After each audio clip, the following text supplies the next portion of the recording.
औरंगज़ेब अपने पेशरों से अक्सर मुख्तलिफ बादशाह साबित हुआ। इसने अपनी ताजपोशी के पूरे 10 साल बाद हर तरफ से मुतमईन होकर सबसे पहले ये काम किया कि दिल्ली की राजधानी में पहले से मुलाजिम हिंदू और ईसाई जो हुकूमती ओहदों पर तैनात थे इन्हें माजूल कर दिया और उनकी जगह मुसलमानों को मुकर्रर कर दिया। इसके इस इकदाम की वजह से वो राजपूत जो शहंशाह अकबर पर जान देते थे और उन्होंने इसकी सल्तनत को ज़बरदस्त बना दिया था। अब यही राजपूत औरंगज़ेब के मुखालिफ हो गए और इससे नफरत करने लगे। इसने इसी पर इक्तफा नहीं किया बल्कि इनकी जागीरें भी छीन ली, जिसकी वजह से वो भागकर दिल्ली से दूसरे मुल्कों में जाने लगे। औरंगज़ेब परहेजगार बादशाह था।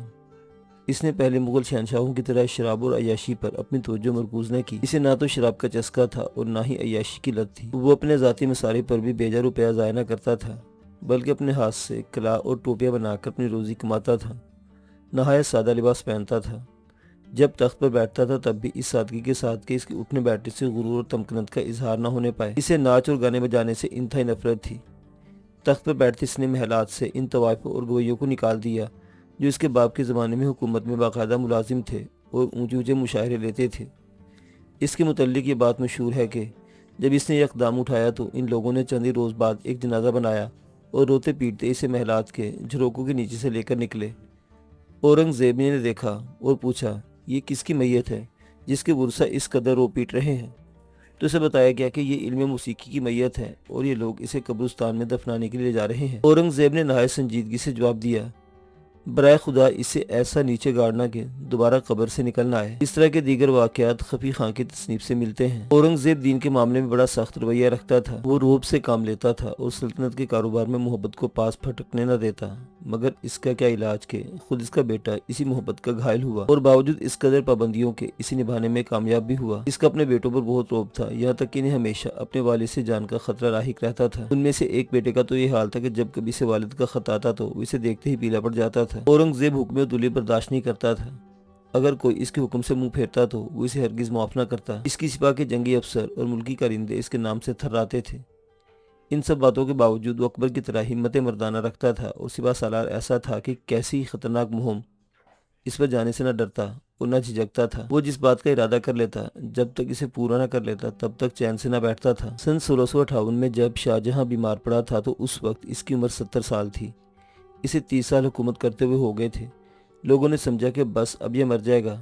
इसके चारों बेटों ने बादशाहत के लिए लड़ना शुरू कर दिया, मगर औरंगज़ेब सब पर गालिब आया और बादशाह बन गया। इसने दारा को और मुराद को कत्ल करा दिया। बाप जो बीमारी से बच गया था इसे नजरबंद कर दिया, जहां वो 7 बरस तक रहा और मरकर ही नजरबंदी से इसकी जान छूटी। अगर मुगलिया खानदान के शहनशाहों पर नजर डाली जाए तो ये बात बड़ी वाज़ेह होकर सामने आती है कि बाबर ने अपने बेटे के लिए जान दी। हुमायूं ने बार बार अपने भाइयों की जाबख्शी की जो इसकी जान के दुश्मन थे।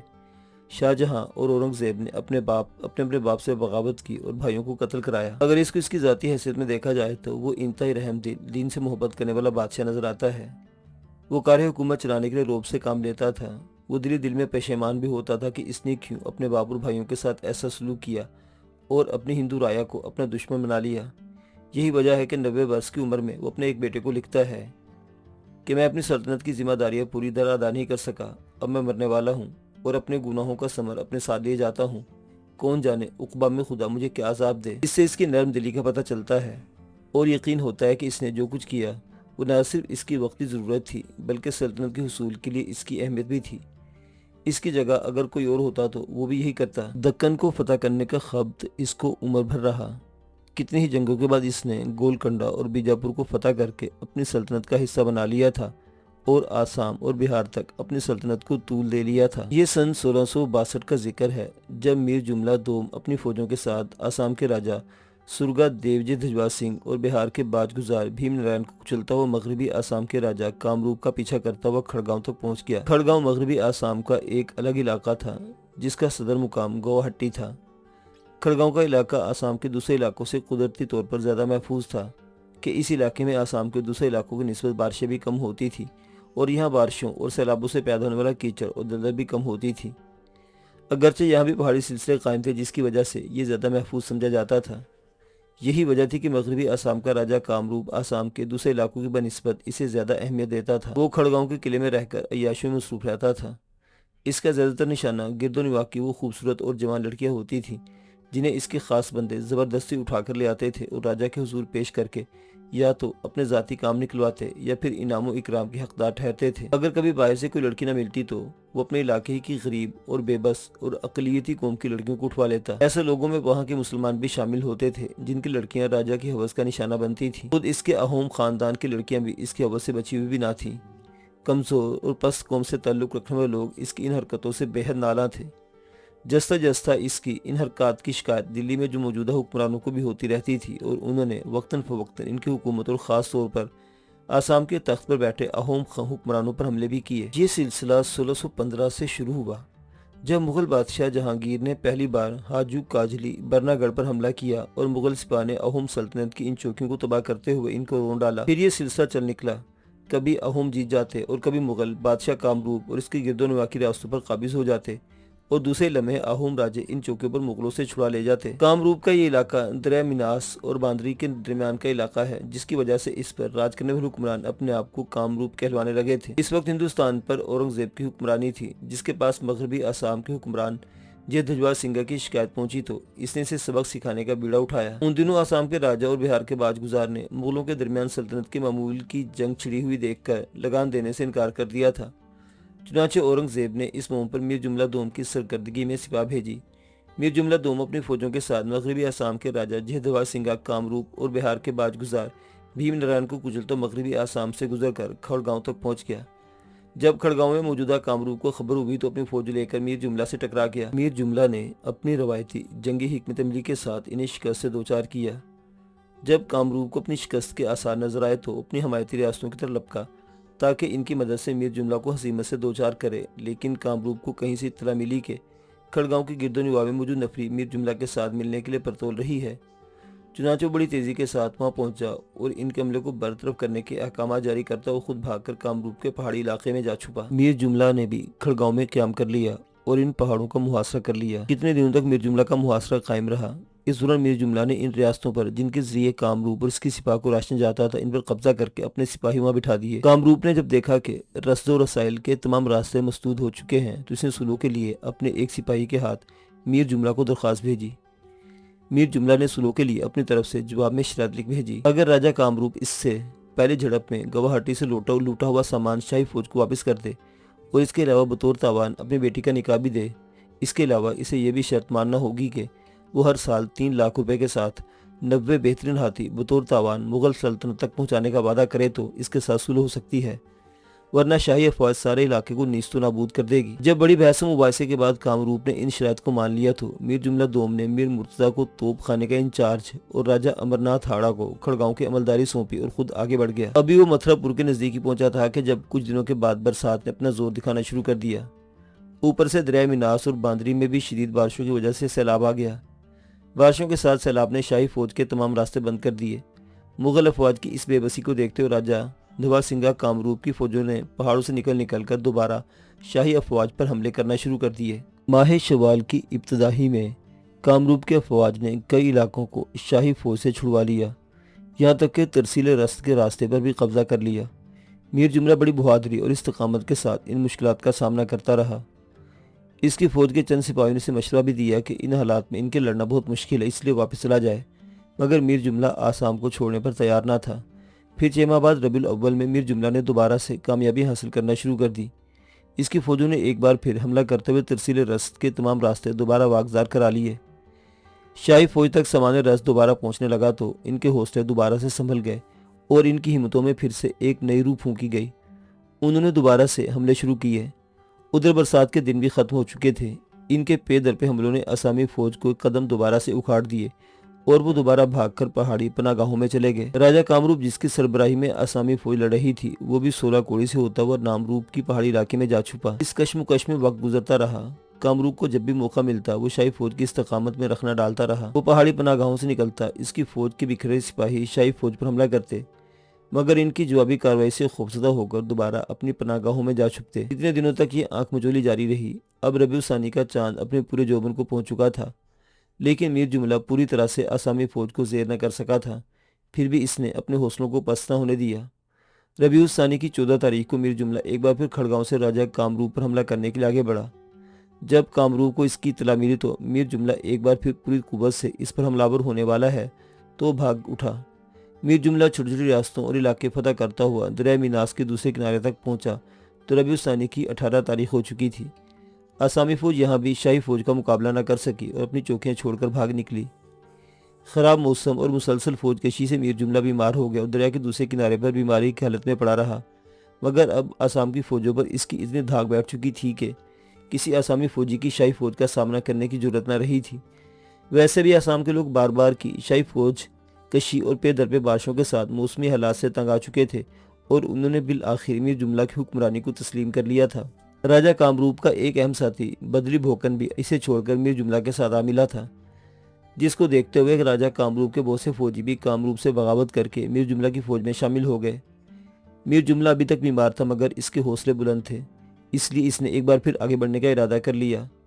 राजा कामरूप इस दौरान बार बार शाही फौज के साथ सुलह की दरख्वास्तें भिजवा रहा था। आखिर इसने दलेर खां के जरिए एक बार फिर सुलह का पैगाम भेजा। मीर जुमला को इस मुंह पर निकले 17 माह का अरसा हो चुका था। इस दौरान कभी झड़पें लगातार होने लगती और कभी इनका वक्फा आ जाता। अब नौबत यहाँ तक आ पहुंची थी कि राजा कामरूप शाही फौज के डर से इधर उधर छुपता फिर रहा था। इसे खौफ था कि कहीं वो शाही फौज के हत्थे न चढ़ जाए, क्योंकि इसके पकड़े जाने का मतलब मौत था। अब मीर जुमला की अफवाज बागियों और दुश्मनों का कलाकुमा करती जा रही थी, तभी वो बार बार सुलह के लिए पैगाम भिजवा रहा था। मगर मीर जुमला अपनी शराइत पर डटा हुआ था। उसका कहना था कि वो अपनी शराइत से सरे मुंह हटने को तैयार नहीं। राजा कामरूप भागता हुआ पताम के इलाके में जा पहुंचा। यहाँ से एक दर्रा नामरूप की पहाड़ियों तक चला जाता था। इस रियासत पर कामरूप के रिश्तेदार का कब्जा था। वो यहाँ का राजा था, जिसकी बेटी और राजा कामरूप की बेटी रामनी आपस में बेहतरीन सहेलियां भी थी। यहाँ पहुंचकर इसने एक बार फिर मीर जुमला के पास सुलह का पैगाम भिजवाया। इस काम के लिए इसने बहुत से लोगों को अपना वकील बनाकर मीर जुमला के पास भेजा। मीर जुमला ने भी अपने साथियों को अपनी शराइत पर राजा कामरूप से सुलह की बातचीत करने के लिए भेजा। जब दोनों कामरूप और मीर जुमला के वकील आमने सामने हुए तो कामरूप के वकीलों में से एक बोला, हम मगरबी आसाम के राजा कामरूप की तरफ से इज्जत माब मीर जुमला दोम के पास सुलह आश्ती का पैगाम लेकर आए हैं। क्या इज्जत वाला मीर जुमला हमें इज्जत बख्शेंगे? इसके जवाब में मीर जुमला के एक साथी आगे बढ़ा और जवाबन कहने लगा, जैसा कि पहले भी कामरूप के इल्म में है, हमने इसके लिए सुलह के हाथ बढ़ाए हुए हाथ को पहले इज्जत बख्शी थी, मगर हालात के बदलते ही राजा अपने वादे से मुकर गया और पैंतरे बदल बदल कर हम पर हमले करता रहा। शायद इसके वहम गुमान में बात थी कि वो इस तरह शाही फौज को थका देगा और इसे हजीमत से दो चार कर देगा, मगर वो ये जंग न जीत सका और ना ही शाही फौज के हौसलों को पस्त कर सका। अब जबकि इसे अपनी शिकस्त का यकीन हो चुका है तो वो दोबारा सुलह के लिए हाथ बढ़ा रहा है। हम इस पर किस तरह यकीन कर लें कि वो अपनी बात में मुखलिस है। हमारा एतमाद इससे उठ चुका है, अब हमारी इसके साथ खुली जंग है। इस पर राजा कामरूप का वकील दोबारा बोला, अब इस बात की जमानत हम देते हैं जो आपके सामने चलकर आए हैं। मीर जुमला के साथी ने जवाबन कहा, ठीक है, हमें तुम्हारे राजा की किसी बात का यकीन तो नहीं रहा, लेकिन आपकी जमानत पर हम इसके साथ एक बार फिर सुलह के लिए तैयार हैं, मगर हमारी शायद वही होगी जो हम पहले बता चुके हैं। क्या आप तकलीफ करते हुए हमें अपनी शराइत के मंदरजात दोबारा बताना पसंद करेंगे ताकि राजा के गोश गुजार करके इससे जवाब ले सके? इनमें से वही दोबारा बोला, हमारी शाही फौज की सिपा सालार मीर जुमला की तरफ से जो शराइत हैं इनकी तफसील यूँ है। पहली शर्त के मुताबिक राजा आसाम अपनी एक शहजादी या 2 शहजादियाँ जमानत के तौर पर इनके हवाले करेगा। इस शर्त में पताम के राजा की शमूलियत भी ज़रूरी है, जो कि इस जंग में हर तरह से आपके राजा का हमायती रहा है। दूसरी शर्त यह है कि राजा आसाम 30,000 तोले सोना, 1,20,000 तोले चांदी, 20 हाथी अकसात की सूरत में शहनशाह मुअज़्ज़म औरंगज़ेब के लिए और 15,000 हाथी मीर जुमला दोम सिपा सलार शाही फौज की खिदमत में फिलफोर पेश करेगा। साथ ही 5 हाथी दलेर खां को, जिसके तवस्सुत से ये सुलह तय पा रही है, देने का पाबंद होगा। ये बहुत बड़ा न्याय है। राजा का इतना पाप नहीं जिसकी सजा इतनी बड़ी दी जा रही है। राजा कामरूप का एक दूसरा वकील आगे बढ़कर बोला, तो फिर इसे मीर जुमला दोम सिपा सलार आजम शाही फौज की तरफ से खुली जंग का पैगाम पहुंचा दें। मीर जुमला के साथी ने हतमी फैसला सुनाया, लेकिन हमें कुछ मौका तो दें, हम आपकी शराइत राजा कामरूप और पताम के राजा तक पहुंचा दें। इसकी क्या जमानत है कि राजा कामरूप इसे ताखीरी हरबे के तौर पर इस्तेमाल नहीं करेगा और इस वक्फे से पहले की तरफ फ़ायदा नहीं उठाएगा? मीर जुमला के वकील ने खदशा जाहिर किया, इसकी जमानत हम लोग आपके पास मौजूद हैं। हम में से सिर्फ 1 या 2 आदमी राजा के पास आपकी शराइत लेकर जाएंगे और इसका जवाब 1-2 रोज़ में आपकी खिदमत में पेश कर दिया जाएगा। कामरूप का वकील बोला, ठीक है, मैं राजा कामरूप पर एतबार नहीं मगर आपकी बातों और जमानत को एतबार देते हैं। हम आपके जवाब का इंतजार कर लेते हैं। इस सुलह को तय करते हुए कई बार ऊंच नीच भी हुई, तल्ख जुमलों और झगड़े तक बात भी पहुंची। बिलाखिर यही तय हुआ कि तमाम शराइत राजा कामरूप और इसके हवारियों के सामने रखी जाएं, क्योंकि वही इसका बेहतर जवाब दे सकते हैं। अभी दोनों तरफ के वकील मुकामी सुलह पर ही बैठे थे जब कामरूप की तरफ भेजे गए पैगाम रसां वापस आ गए और उन्होंने आते ऐलान किया कि असम के राजा कामरूप और राजा प्रताप ने शाही फौज की सिपा सालार की तरफ से आए तमाम शराइत तस्लीम कर ली हैं और वकीलों को इख्तियार दे दिया है कि वो इन शराइतों को बाकायदा एक मुआहदे की शक्ल में तहरीर करें, जिस पर शाही फौज की सिपा सालार बजाते खुद दस्तखत करें। हमारी तरफ से राजा कामरूप और इसके हलीफ राजा प्रताप पहले ही दस्तखत कर चुके हैं। जमादुल आखिर की 5 तारीख को ये मुआहदा तय पा गया, जिस पर मीर जुमला ने अपने दस्तखत सब्त कर दिए। तब राजा कामरूप के वकीलों ने खैर सगाली के तौर पर दस्तखत कर दिए और राजा कामरूप की इकलौती बेटी रामनी और इसकी भांजी, जो कि प्रताप के राजा की बेटी थी, दोनों राजकुमारियां और जर जमानत के तौर पर पहली किस्त सोना चांदी की शक्ल में अदा कर दी गई। इलावा कामरूप के 4 सरदारों के लड़के भी मीर जुमला के वकीलों के हवाले कर दिए गए। मुआहिदा तय पाने के बाद मीर जुमला दोम 10 जमादुल आखिर की अगली फतूहात के लिए कोहिस्तान के इलाके नामरूप से होता हुआ बंगाल की तरफ बढ़ गया। मीर जुमला की बीमारी किसी तरह इसका पीछा छोड़ने को तैयार न थी, इसलिए वो चाहता था कि इस बीमारी के दौरान मजीद फतूहात हासिल करके हिंदुस्तान की वसीर सल्तनत में शामिल करके बादशाह के हुजूर मजीद नेक नामी और इज्जत हासिल कर ले। जमादुल आखिर के महीने की एक बुध का दिन था जब मीर जुमला अपनी अफवाज के साथ खजरपुर से 2 कोस आगे पहुंचा था कि इसका इंतकाल हो गया। अगले साल शवाल की पहली तारीख थी जब शहनशाह हिंद ने आसाम की फतह के सिलसिले में एक बहुत बड़े जश्न का ऐलान किया। आसाम की दुश्वार तरीन मुहिम का सेहरा बिलाशुबा मीर जुमला की जहानत, हिम्मत और सलाहियत के सर बनता था, मगर वो तो इस जश्न को देखे बिना ही राही अदम हो चुका था। लिहाजा इस कामयाब व कामरान मुहिम का इनाम इकराम मीर जुमला दोम के बेटे को दिया गया।